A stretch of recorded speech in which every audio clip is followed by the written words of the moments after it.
going on, guys? Alex here with 814 EDC, and today I'm ready to do my full review on the Kansept Knives Deadite. So this is in via, of course, the Lefty passaround group, and this was part of a little duo package with the Deadite and also the, if you guys caught yesterday's video, the Warbow Mini Tanto Carabiner.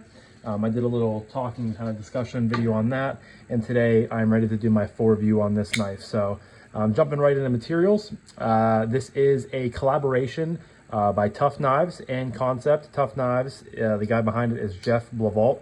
Blauvelt, I believe is how you pronounce his name. He is a custom knife maker who has been starting to dabble with some, almost said custom, with some production designs, which is cool. And I believe this is his most recent variation of it. So starting right off, you guys can see that this is kind of a, I would call this a clip point. Let's check and see what they say here on the website. Yeah, okay, so it is called a clip point. You never know how people technically qualify blade shapes 100%, but you get a nice swedge building up top here. This is an S35VN. You guys can see the Kansept logo right there, dual thumb studs, and then there is Jeff's logo, Deadite, and this is numbered 69 out of 300. It's a frame lock. You have a milled titanium pot clip that is not reversible. You have of course, titanium bolsters with, I really like the pivot collars on these. They are just satin to match the blade, which I like. And then of course you have these 80s camo carbon inlays, which is cool. A couple body screws there. Then you have a back spacer here on the back. As for internal milling, you have none, but you also have half of the scales shaved away there to get the camo carbon inlays in there. So, and you also have a flipper tab up top here. So all things considered, S35VN, titanium frame lock, multiple ways of deploying the knife, 80s camo carbon, milled clip. Hard to argue with any of that material. So we're going to go 5 out of 5 on the Deadite. Some quick specs for you guys. So you have an overall length of 8.23 inches from tip to butt. You have a blade length of just over 3.5, coming in at 3.52. You have a blade thickness of 0.118, and it's a very nice thin blade stock. You guys can see that right there. Comes down to a nice thin edge. Of course, it's a satin belt, or excuse me, a satin flat ground blade. And then I don't see the weight on this one. I don't know why Kansept didn't put that on their website. So there's no weight. However, it's you know, for being a 3.5 inch blade, I would say this probably weighs around 4 ounces, maybe a little bit less, but definitely in that ratio or range, excuse me.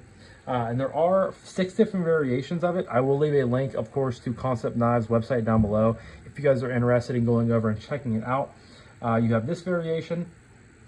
You have a black and white camo carbon or carbon fiber with a Damascus blade. You have a Damascus blade with a lightning strike ano here on the back. You have a lava flow camo carbon with black bolsters around here with a, looks like a stonewash blade. And then you have 2 black bladed versions. You have a shred carbon fiber with like burnt bronze accents, pivot collar, thumb studs, excuse me, and of course black bolsters and a black blade. And then last but certainly not least, we have it looks like a marbled carbon fiber with blacked out hardware as well. So kind of a different, you know, a lot of different variations out there, and it looks like they're all currently in stock. This version, however, is in low stock, I want to say it says. Let me find it here. It takes a little bit to load. Yeah, it says there's only 4 knives left of the 80s camo carbon, so if you guys are interested, I highly suggest going over and checking it out. But yeah, so next we're going to go into aesthetic. I think it's a solid looking knife. I'm not saying it's my favorite, but I think it's very nice looking. I appreciate clip points when they're done well, and this is really nice. I think it's very nice and slicey. 80s camo carbon, I feel like I'm warming up to. It is definitely not one of, you know, my highly ranked camo carbons. I've had a few in now from Devo Knives and I think a few other knives. Now I think the Devo Tailboy and the Devo Fireball that I got from Daily Gear guy JD sent them over to me to check out. I believe those were the first 80s camo carbon. It's very cool. You know, you get the pinks, the greens, the oranges, the blues, kind of the grays depending on how you hold the knife. And I'm warming up to it. I really am. It's just not one of my favorites. I do really like it. Like I said earlier, the pivot collars. I love when it matches the blade. You get some nice sort of darkened or blackened stonewash there on the frames and the frame lock. Yeah, I mean, I think it's a good looking knife. I don't think it's, the best. I think Jeff personally has better designs out there, for my personal taste, but I do think it's good. I think it's, an above average looking knife. And, I'm just, personal preference, I'm not going to go 5 out of 5, but I am going to go 4.75. There's not really too much that I dislike about it. I don't dislike anything about it, but there's nothing that I love it, or excuse me, how do I say this? I don't love it, I like it, if that makes sense to you guys. So 4.75 on the aesthetic. And next we're going to move on to action. Now the action on here, no blade play whatsoever, locked up really nice and tight. Whenever you get it to operate correctly, it works well. However, I have found, and again, this could just be me, but I'm curious if other people out there that have handled the Deadite have, similar issues with it. I think that the thumb studs are way too slippery. I think that there needs to be some more aggressive stepping or jimping done on the thumb studs. And I think you need way more aggressive jimping on the flipper tab. Now the detent is, I would say it's relatively stout. It's a very good detent, very solid detent. I have just found myself, whenever I have gone to fidget with this knife, just going over the thumb stud. If I really am not like directly behind it and have a good purchase to pop that blade out, I have, gone over the knife, or excuse me, over the thumb stud so many times, just because, again, there's stepping, but it's so almost slippery. Like it's worn in pretty well. It's not uber aggressive whatsoever. And same thing with the flipper tab. Once you know it's there and you kind of work around it, it works well. I would have really liked to seen some more aggressive jimping and stepping take place, just because I think that would have made the knife that much more fidget friendly. However, the detent is great, like I said, and whenever you do get, used to how to operate the knife, it works very, very well. Great thumb flick, great reverse flick. You guys can see there. It's just, whoops, see, I just slipped off of it. But when it works, it's money. The flipper tab works really well. I do my, traditional push button. But again, I just really would have liked to seen, some jimping up here that would actually dig into your finger and, fly out. And same thing with the thumb studs. But then close, you get some nice scalloping for lock bar access right there. Drops to your thumb. Depending on how low or how high on the lock bar you are, you typically are probably going to get the flipper tab to hit your thumb and then one shake.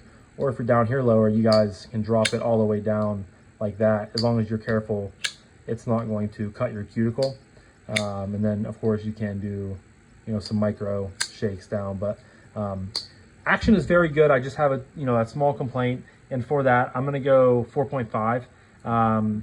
Just because I do think that's a big enough issue to where people might not, enjoy the knife as much, just because it is, again, it's a little bit to get used to. And this was probably, when it comes to me slipping off the flipper tab and the thumb studs, it's probably been one of the worst knives I've had at doing that pretty frequently. But again, if you guys have handled this knife, if you're watching this video, drop a comment down below. Have you guys kind of, felt the same thing that I have? Or maybe I'm just going about it wrong. I don't know how I could do that. I've been, I feel like I'm pretty adequate at flicking knives out these days. But let me know down below what your guys' thoughts are when it comes to the jimping and the stepping on the thumb studs and the flipper tab. Like I said, 4.5, moving on to acoustics.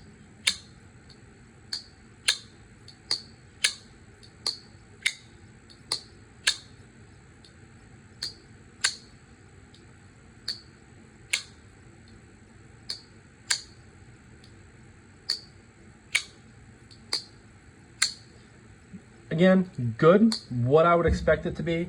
But of course, we're not getting any internal milling on this because of the inlays, so you're not getting any, nooks and crannies for sounds to reverberate through. You guys know I typically start out at 3.5. I'm gonna go 3.75. I do think it's better than normal. I mean, it's a step up from, and you guys have to remember 3.5 is still a good sounding knife. Like, to me, this is still good. I mean, it's nothing special, but it's still good. It's what you would expect it to be. So 3.75 is a little bit of a step up from that, and that's what we're gonna leave it with. Moving on to ergos. I mean, it's a bigger knife. Overall is what, 8.5 inches, I think it said, close to that. So I can easily get all 4 fingers in this knife. However, there is no jimping up here, but you guys can see kind of on this little thumb ramp we got going on here. The blade stock is thicker until it reaches the clip point area, and then it gets skinny. So it does give you a really nice purchase there.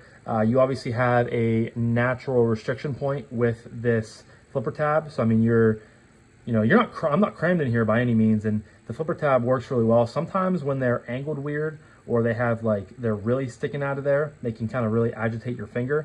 But I can get a great grip on here. The pocket clip is, nice and flat. It's a little pokey here on the edge, but whenever you're in a good grip with it, you're not going to feel that whatsoever. Not causing a hot spot, which is great. Just kind of forms into your hand. You can kind of choke up here on this little, it's kind of a landing choil. However, you're really close to the edge of the blade, so I probably wouldn't do that. If you have really small fingers, that might work. But a normal, saber grip works great. A hammer grip also works really good. I really enjoy a pinch grip. Basically middle finger, thumb on the pivot, pointer finger out here to draw through whatever you're cutting through. And then I forgot to mention, you can rest here with your thumb, or if you're going to be doing push cuts through material, through cardboard, you can land out here and give you some really good power. So the ergos are great. You can basically tell by looking at the knife. I mean, it's a very clean, very simple design. And again, I think I say this in almost every video when I have a clean and simple design knife, but usually when you have those ingredients, it makes for a very, very comfortable ergonomic experience when you're carrying, fidgeting, cutting with the knife.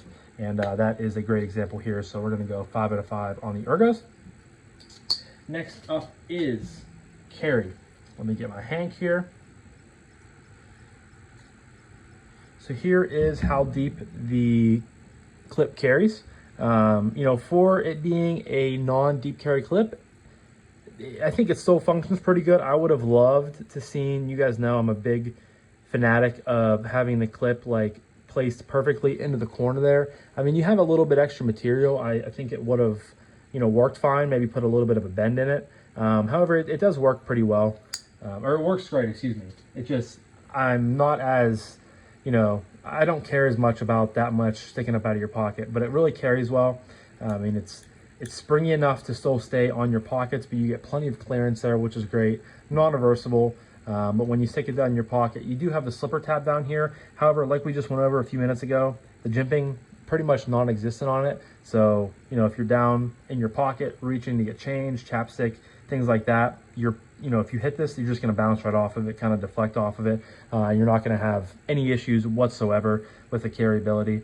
I can see it being a right-handed only carry because of the frame lock, so I really don't have too many gripes there.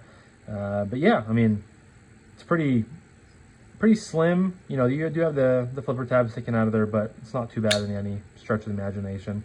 But anytime I carried it, it was very good, very adequate. So again, no complaints at all whatsoever. So we're going to go 5 out of 5 on the carry, and that leads us to the next, my last category of price point / value / would I recommend this knife. So on the Kansept Knives website, we have the Deadite coming in at $232.89. Now all the pricing is a little bit different. They range from, I believe, you have some of these, the black blade versions at $199. You have the other camo carbon at $232.89. And then you have the Damascus versions at $228 and $189. But the $189 bladed one is just black and white carbon fiber. It's not camo carbon. So I guess I am a little bit confused why this version is the most expensive. I mean, I guess you're getting 80s camo carbon, and the other version is lava flow. But I typically think that, you know, Damascus or Damasteel, no, it's a Damascus, bladed knives are more expensive. But regardless, 232, 230 bucks basically. I don't think that's not a bad price for this knife. I don't think that's necessarily a value though. There are plenty of knives out there, you know, that involve S35VN, especially is a good steel. I have no gripes in the slightest with S35VN. It's just, you know, it's not necessarily an exciting steel. It's a good steel. I'm happy with it whenever I get it, but I'm not like going out of my way to hunt down knives with S35VN. However, Kansept, I believe, has been using it quite a bit. And again, no qualms at all about it. It's a great steel. But you can get, you know, a higher end steel with a combination of camo carbon, titanium, frame lock, all those things. I mean, just take a look at Devo knives. You know, the Tallboy V2 that they just come out with was, you know, camo carbon, full camo carbon scales, titanium scales. You know, you get a titanium clip and S9EV for $219, and a code gets that down to like 200 bucks. So, you know, that's a better value in my opinion than this knife. However, again, I don't have an issue with the price. I think it's an okay price. I just am not going to go out of my way to be like, yeah, like the Deadite's a great value. And I know, you know, I think typically when you have, I don't want to say that because I could be wrong, but I don't know if whenever you have like, you know, designers, you know, outside designers like Tough Knives come in and design stuff that might jack the price up a little bit. I don't know if that's true or not. That's just kind of my thinking. But I could be very wrong on that, so I apologize if I am. But yeah, again, price point, to sum up everything, to sum up the last few minutes of me rambling, price point, don't have an issue with it, just don't think it's necessarily a great value. And can I recommend it? Absolutely. It's a great knife. Kansept has really been surprising me. Not surprising me, but, you know, impressing me, I guess, with the few models I've handled from them, with how good their fit and finish is, their quality, like it's all there. So if you are a fan of how this knife looks, then absolutely. If you're a fan of Tough Knives designs and his work, then absolutely pick one of these up. I don't have an issue with it in the slightest. But as far as value goes, I'm going to go 4.5 on that, just because, like I said, I think there's much better values out there to save you some moolah. But again, good knife all around. So let me count this up and see what I have here for you guys. I have a lot of 0.5s and 0.75, so I'm going to probably take a minute here to count this up. But